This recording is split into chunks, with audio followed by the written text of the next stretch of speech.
Welcome to Gleaning Mustard Seeds with Jerrie Barber. Mr. Barber is a preacher, a ventriloquist, a barefoot runner, and writes 2 blogs. When Jerrie communicates, he encourages people, try not to learn very much. Find a mustard seed. In the next few minutes, try not to learn very much. Look for something you can do to move a mountain, remove a stumbling block, or provide a stepping stone for yourself or someone else. And now, here's Jerrie with this week's mustard seed. In this episode, I'll answer the question many have asked: how long did it take Gail to write her book? The following is a summary written by Alice Sullivan, the ghostwriter who worked with Gail in telling her story. Fleecy Clouds, one woman's story of surviving and thriving after childhood abuse, by Gail Champion Barber and Alice Sullivan. Gail's family was poor but rich with love. When her mother was in the hospital giving birth to the youngest child, their house burned. Before leaving the hospital, Gail's mother was diagnosed with cancer.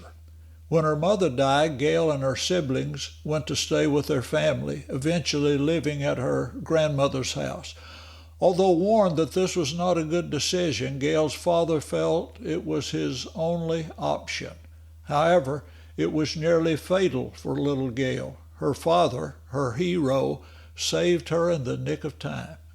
The welfare department soon removed Gail and her 2 younger siblings and placed them in foster homes. They were ultimately placed at Child Haven, an orphanage for fortunate children. Despite great sadness and pain in their early years, Gail and her siblings grew up to be strong, loving, and faith-filled adults. But those early traumatic childhood events weighed on Gail's body, mind, and spirit until she was in her 40s. Finally agreeing to seek help, she started seeing a Christian counselor. That was the beginning of her healing journey. No matter how much hurt you've endured, there's always a path to healing and wholeness. In Fleecy Clouds, one woman's story of surviving and thriving after childhood abuse, Gail's story is evidence of the resiliency of the human spirit, the power of love, and the never-ending mercies of a loving Father. There are 3 answers to the time it took Gail to write the book. First answer, 80 years. Her 80th birthday was 3 months after the book appeared on Amazon. The second answer is 40 years. When Gail was in her 40s, the trauma began to reappear in nightmares and fear of old women with white hair and arthritic hands. They reminded her of her grandmother who beat her when she was 7 years old. James Jones, a Christian counselor from Atlanta, worked in our building at the Central Church of Christ in Dalton, Georgia on Mondays. Gail started seeing him to work through her fears. Part of her therapy was writing the story of her life. She wrote it in spiral notebooks, long-handed. When James read it, he wanted to print and distribute it. People with a history like Gail are in all congregations, and often we don't know it. He thought it would raise awareness of the prevalence of child abuse. Gail said she wasn't ready. After a year of counseling, Gail said, "James, I'm over my fears. I don't have nightmares anymore. Thank you, and I don't ever want to talk about it again." James paused, as he often did in counseling, and replied, "Gail, it would be a shame to waste all that pain." He worked with her more on who, when, and how to tell her story. She started sharing her past with ladies' classes and groups. The third answer to the question is 1 year and 3 months. In the summer of 2021, Gail and I discussed her book. I said, "Gail, you're approaching 80 years old. If you're ever going to write a book, it's time to get started." We contacted Alice Sullivan, a ghostwriter in Nashville, to write Gail's story. Gail signed the contract with Alice September 4, 2021.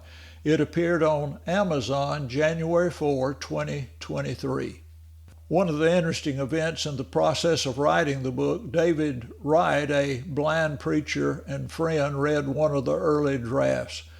When David heard her story, he called and said, "I haven't met Gail, but I love her. Jerry, I know you love criticism. Would it be okay for me to give some suggestions on the book?" I told him that'd be a great service. Beginning that day, David sent corrections and suggestions on 4 chapters every day until he finished the book of 496 pages.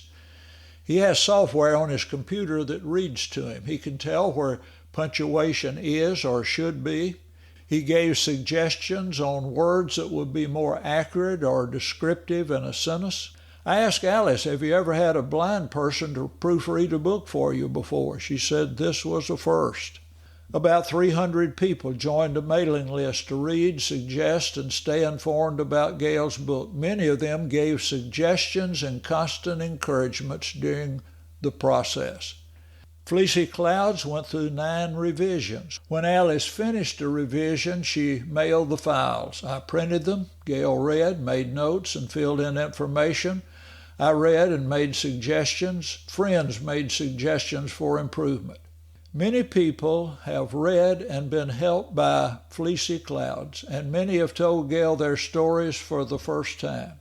Here's 2 messages from those who read Gail's book. Gail, I just wanted you to know that I really enjoyed your book. Congratulations on getting it written and published. I bought the paperback copy from Amazon. It came on Tuesday, and I finished it yesterday or last night about 11:15. It was difficult to put down. I remember you saying one time you hoped someday you could eat a chocolate candy bar each day. I understand why you said that now, but I never knew the trials that you had growing up. You did keep those to yourself. I know you're having a good life now, and I'm very happy for you. In Christian love, Anna Lou. Jerry, I started to read the first part of the book this morning just to see how it started out. I couldn't stop reading it and finished it just a little while ago. I didn't get much work done today, but very thankful you shared it with me. I don't know what to say other than that was a great book and very well written. Please let Gail know that I thank her for sharing her story. I know this book will be a great help to so many who read it. Thanks again, Chip.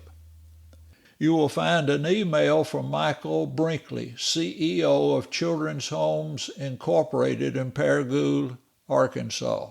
He, the home staff, and the church in Paragould have been very encouraging in distributing and encouraging the book. See other links in the show notes of where to buy Fleecy Clouds and videos of Gail speaking. Consider buying one for yourself and for others, or loaning yours to others after you've read it who can be encouraged by Gail's story. Thank you for listening to Gleaning Mustard Seeds with Jerrie Barber. If you found a mustard seed, send a text or email with the link to a friend. This podcast was brought to you by Gail Barber's book, Fleecy Clouds, One Woman's Story of Surviving and Thriving After Childhood Abuse, by Gail Champion Barber and Alice Sullivan. Gail writes in the introduction to her book, "I hope you find a blessing in this book that will add to your life and you can share with others. A difficult beginning didn't ruin the remainder of my life, and it doesn't need to ruin yours either." You can order your book from Amazon. There is a link in the show notes. Thank you for listening. Jerrie looks forward to next week as we continue to collect and plant mustard seeds.